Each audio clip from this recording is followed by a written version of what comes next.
नमस्कार. BMS second year रोगनिदान एवं विकृती विज्ञान या विषयाच्या आज आपण इम्युनिटी या टॉपिकच्या नोट्स पाहणार आहोत, त्याचे टाईप्स पाहणार आहोत.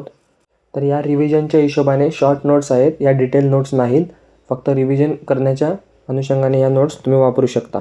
त्यामध्ये immunity defined as the capacity of the body to resist a pathogen or organism, the ability of the body to resist the entry of different types of foreign bodies like bacteria, virus, toxic substances etcetera is called as immunity, ज्याला आपण मराठीमध्ये व्याधिक्षमत्व असं म्हणतो. तर इम्युनिटीचा एक general आपल्याला chart माहिती असतो क्लासिफिकेशनचा, की वरती इम्युनिटी त्याचे दोन टाईप्स इनेट आणि ॲक्वायर्ड. परत इनेटमध्ये 3 येतात, रेशी, स्पेसिस आणि कम्युनिटी. त्यानंतर ॲक्वायर्डमध्ये परत 2 येतात, ॲक्टिव्ह, पॅसिव्ह. परत ॲक्टिव्ह पॅसिव्हमध्ये नॅचरल, आर्टिफिशियल. हा कॉमन चार्ट इम्युनिटी दिसला क्वेश्चन की हा चार्ट काढायचा. तर आता इनेट इम्युनिटी म्हणजे काय, तर inborn capacity of the body to resist the pathogen, म्हणजे जे आपल्यामध्ये इनबॉर्न असते, जन्मता असते, त्याला इनेट असं म्हणतात. Eliminates then before the development of any disease, also called as natural किंवा non specific immunity.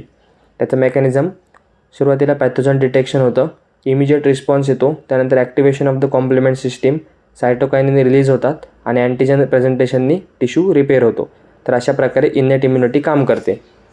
इम्युनिटीचा second type आहे ॲक्वायर्ड इम्युनिटी, म्हणजेच resistance developed in the body against any specific foreign body किंवा particle, also known as specific immunity.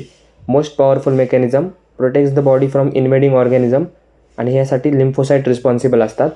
ह्याच्यामध्ये 2 type सांगितलेत, cellular acquired immunity आणि humoral acquired immunity. त्याचं mechanism पाहूयात. सुरुवातीला antigen recognition होतं, त्यानंतर activation of the helper T cells, त्यांचा रिस्पॉन्स बी सेलचा रिस्पॉन्स जनरेट होतो. त्यानंतर सायटोटॉक्सिक टी सेल रिस्पॉन्स, मग मेमरी सेलचं फॉर्मेशन होऊन इम्यून रिस्पॉन्स सप्रेस होतो. अशा प्रकारे ॲक्वायर्ड इम्युनिटी काम करते. त्यानंतर अँटीबॉडीज, 5 प्रकारच्या अँटीबॉडीज असतात. तर हे लक्षात ठेवण्यासाठी तुम्ही MED-G असं लक्षात ठेवू शकता, MADE आणि G, MED-G. जसं पार्ले-जी तसं MED-G.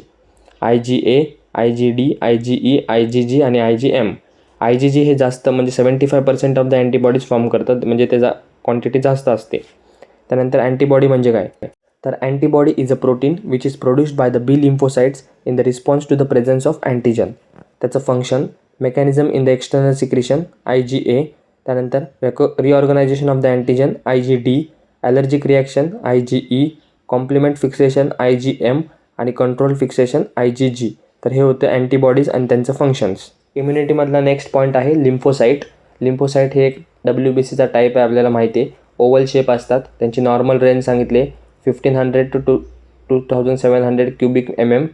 त्याच्यानंतर 2 प्रकार असतात, लार्ज लिम्फोसाईट, स्मॉल लिम्फोसाईट. लिम्फोसाईटमध्ये 2, टी लिम्फोसाईट आणि बी लिम्फोसाईट. टी लिम्फोसाईट नावातच आहे, टी म्हणजे present in the processed in the thymus. त्याच्यामध्ये परत 4 टाईप असतात, helper T cell, killer T cell, suppressor T cell आणि मेम्ब्रो टी सेल.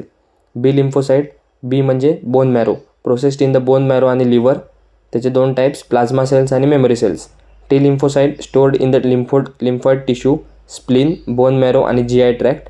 आणि B lymphocyte stored in the lymphoid tissue, bone marrow, spleen आणि GI tract. तर यांचं storage कुठं असतं ते सांगितलं आहे. यातला लास्ट पॉईंट आहे अँटीजन प्रेझेंटिंग सेल्स, त्यामध्ये मॅक्रोफेजेस, डेंड्रायटिक सेल्स आणि बी लिम्फोसाईट्स. तर या होत्या इम्युनिटी संबंधित शॉर्ट नोट्स. इम्युनिटीचा जर तुम्हाला आयुर्वेदिक प्लस मॉडर्न अस्पेक्ट असा डिटेल व्हिडिओ पाहिजे असेल तर नक्की कमेंट करा. व्हिडिओ आवडला असल्यास चॅनलला सबस्क्राईब करा, व्हिडिओला लाईक करा. भेटूया एका नवीन व्हिडिओमध्ये नवीन टॉपिकसोबत. धन्यवाद.